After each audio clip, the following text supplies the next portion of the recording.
ઘડી ના મેળ પડે. સેવા કરવાની છે. પતિ પેલો પોસ વાગે જાગતું. પોસ વાગે ભેગું દવા જાગો છો ને, પાડી હોય તો ઘડીક જવાનો કે મારી છોડીને આળવા થાય, અને પાડો હોય તો બચ્ચો દીધો વાળે ફરો. પાડો તો શેરવાન ચાલુ થઈ ગયું. દાદા સામ જતો રહ્યો. કૃષ્ણ ભગવાન કે કેમ આવ્યો? અજા ભગવાન કે આવો અવતાર હલાય કે કેમ? અજા હકી માનો દૂધ નથી પીવા જાય. તનકી જોડે મનકી જોડે જોડે આપણા ધનની ચોરી તમારી છુપાઈ ના છૂટે, જેને હાથમાં જલન મરણ કી દોરી. બાપુ જેટલું બને એટલું તમારે સેવા કરવાની. તમારે તો તમે તો ક્ષત્રિય છો ને ભક્તોની છો જ. અમે નાની ભાઈ રાતે સલામ હતા, ખૂબ સુખી હતા પટેલિયા. બીજો અમે ઠાકોરો પૂજરા. તમે અબજુ રૂપિયા વાળા ભોય બેઠા.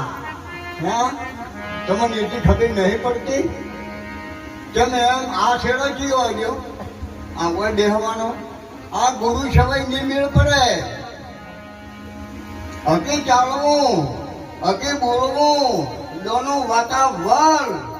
આવા પુરુષને ના ઉતરે આઠે કોર અમર. આ ભક્તિ છે, સિંહણનું દૂધ છે, જેવા તેવા પાત્રમાં ના ટાકે. આ તો એક વૈરાગ છે. નીરવભાઈ રાજો હતો ને, હમણે અમારે સ્વામીના ભક્ત મંડળ કેવું ભજન ગાયું હતું. નીરવભાઈ પાછળ રોણાજીને કહેતું, નીરવભાઈ પાછળ ઘેર આવો. હા રોણા, આપણે સાથી છે ને કૈલાસજી કે હું તો આવા વરને શું ભરું? આજ જીવે કાલે મરી જાય. હું મારો ભરું મારા વિઠ્ઠલો વરને મારો ચૂડો અમર થઈ જાય. એક પહેરવો હોયો છે પણ નિભાવો કાઢો છે. ઓય ઓય આચાર્ય છે ને પૂજાવું હોયું છે. હા સારું લાગે છે, પણ નિભાવું કાઢું છે. લગ્ન કરવા હોલે છે, હળવા હળવા હેડ કેવા વડે હેડે છે. તરવાઈ ઘરે મોઢે રૂમાલ કે તારે ના બોલાય, અને બૈયું તો તોડી નાખે. હે તારો બાપો ગોળો થાય છોકરા કોકડી ના ખુદે.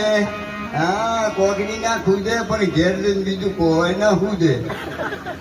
બધાને ખબર છે, એક વાર લગ્ન થાય, એક વાર જન્મ થાય, એક વાર મરવાનું થાય, અને એક જ વાર સત્સંગ. આ સત્સંગ નહીં, સત્સંગ.